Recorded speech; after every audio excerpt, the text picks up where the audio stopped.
రాజమౌళి కొత్త చిత్రం, పైగా మహేష్ బాబు హీరో. ఇలాంటి సినిమాలో కీ రోల్ ఆఫర్ అంటే ఏ యాక్టర్ అయినా ఇమీడియట్ గా డేట్స్ ఇస్తాడు. కానీ బాలీవుడ్ లో ఒక సీనియర్ యాక్టర్ రాజమౌళి అయితే ఏంటి, మహేష్ మూవీ అంటే ఏం చేయాలి, నా దగ్గరైతే డేట్స్ లేవు అన్నాడట. ఎంత రెమ్యునరేషన్ అడిగినా ఇస్తామన్నారు, అయినా సరే నో అన్నాడట. ఇంతకీ ఎవరా యాక్టర్?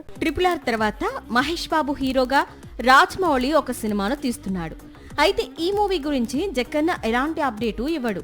కనీసం ఇంతవరకు సినిమా ప్రారంభమైంది అంటూ ఒక స్టేట్మెంట్ కూడా ఇవ్వలేదు. కానీ ఈ సినిమాపై మాత్రం రూమర్ సాగడం లేదు. ఇప్పటికే మహేష్ కు జోడీగా ప్రియాంక చోప్రాతో పాటు బాలీవుడ్ బ్యూటీ శ్రద్ధా కపూర్ కనిపించిపోతుందని ప్రచారం మొదలైంది. ఇప్పుడు మరో బాలీవుడ్ యాక్టర్ నానా పాటేకర్ ను ఒక కీలకమైన పాత్ర కోసం రాజమౌళి టీం సంప్రదించిందట. అయితే నానా పాటేకర్ కు తన క్యారెక్టరైజేషన్ నచ్చలేదట. దీంతో రాజమౌళి స్వయంగా రంగంలోకి దిగి నానా పాటేకర్ తో మాట్లాడినట్టు తెలుస్తోంది. అయినా సరే నో అంటున్నాడట నానా. మహేష్ మూవీలో రోల్ కోసం దాదాపు 20 కోట్ల ఆఫర్ చేసినా నానా పాటేకర్ నక్కో అనడం ఇప్పుడు ఇండస్ట్రీలో హాట్ టాపిక్ గా మారింది. ఇక సినిమా విషయానికి వస్తే త్వరలోనే మరో కొత్త షెడ్యూల్ ప్రారంభం కానుంది. ఈసారి ప్రిన్స్ పై యాక్షన్ సీన్ తెరకెక్కించేందుకు సిద్ధమవుతున్నాడు రాజమౌళి.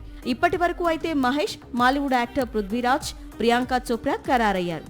మరి బాలీవుడ్ క్వీన్ శ్రద్ధా కపూర్ నటిస్తుందా లేదా అన్నది మరి కొద్ది రోజుల్లో కొత్త షెడ్యూల్ ప్రారంభమైతే తెలుస్తుంది.